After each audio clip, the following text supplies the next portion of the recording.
सत्यानन्दचिदात्मने सर्वान्तरात्मने श्रीमद् वेङ्कटेशाय मङ्गलम्।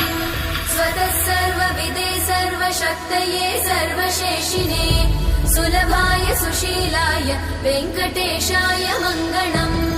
परस्मै ब्रह्मणे पूर्णकामाय परमात्मने प्रयुञ्जे परतत्त्वाय वेङ्कटेशाय मङ्गलम्। आकालतत्त्वमशान्तमात्मनामनुपश्यताम् अतृप्त्यमृतरूपाय वेङ्कटेशाय मङ्गलम्।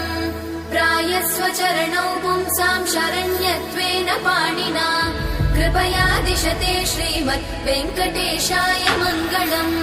दयामृततरङ्गिण्यास्तरङ्गैरिव शीतलै अपाङ्गैः सिञ्चते विश्वं वेङ्कटेशाय मङ्गलम्। स्रग्भूषाम्बर